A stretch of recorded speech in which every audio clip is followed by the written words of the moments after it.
초록색 창에 검색을 하면 나오는 원두 전문 쇼핑몰 중에 국내 1위를 기록하고 있는데요. 브라운백 커피는 지난 2015년부터 시작되었고요. 젊은 기업이고 현재는 23명의 직원이 일을 하고 있습니다. 지금은 국내에서 가장 다양한 커피를 제공하고 있습니다. 저희의 경우에도 재택근무를 부분적으로 시도를 여러 번 했지만 이것들이 특히 코로나19로 가속화돼야 된다는 필요를 만났을 때 만만치 않다는 걸 느꼈어요. 예를 들면 어디서 근무할 거며 미팅 시간을 어떻게 합의할 것이며 각자 일이 잘 되는 시간대가 다를 텐데 그런 것들을 어떻게 맞출 것이며 여럿이 협업해야 되는 업무는 커뮤니케이션이 많이 필요한데 그 커뮤니케이션 어떻게 맞출지 등도 어려웠고요. 저희는 재택근무를 하냐 마냐에 대한 그런 절차상의 문제보다는 실제로 재택근무를 했을 때 운영상의 지침이 별로 없어서 우왕좌왕하는 경우가 있었는데 이번에 컨설팅을 받으면서 그런 절차라든지 프로세스를 정리하면서 저희 업무에 굉장히 많이 도움이 됐습니다.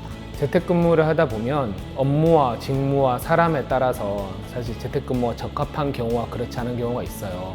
퍼센테이지가 좀 모호하긴 하지만 100% 재택을 했을 때도 문제가 없는 직무, 한 80% 정도는 적응할 수 있는 직무, 그 미만으로 이런 직무는 아예 재택이 힘들다는 것도 있습니다. 그런 것들을 구분하는 건 굉장히 중요합니다. 초기에 가장 많이 나왔던 피드백은 집중력이 좀 떨어질 때가 있다. 그래서 이제 팀에 따라서 좀 자율적으로 나눌 수 있게 했어요. 저희가 재택을 하게 되면 전날까지 재택근무를 할 동안에 본인이 맡은 업무들은 어떻게 구성되어 있고 해당 미팅을 어떻게 처리할 건지 사전에 유관자들에게 이메일이나 그리고 저희 업무 생산성 툴을 통해서 알리게 되어 있어요. 재택근무에 따른 어떤 간접 농업비 지원 사업이나 비대면 바우처 서비스 등의 어떤 정보들을 잘 전달받고 컨설팅을 통해서 수행하게 될 수 있었던 것은 생각보다 큰 도움이었던 것 같습니다. 제가 경기도 광주에서 통근을 하다 보니까 하루에 최소한 3시간 이상 길에서 보내는 시간이 굉장히 많았는데 재택근무를 하고 나서 하루에 최소한 3시간 이상을 아낄 수 있었고 실제로 업무할 때도 능률이 굉장히 오르는 걸 많이 느꼈습니다. 아무래도 아침에 콩나물 시루에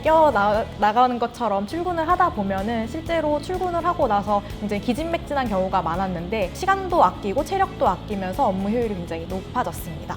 코로나19로 갑작스레 도입하게 된 재택근무로 많은 기업들이 시행착오를 겪었으리라고 봅니다. 특히 소규모 기업의 경우 부족한 인프라로 인해 효율적인 재택근무 시스템을 구축하는 데 어려움이 있었을 것입니다.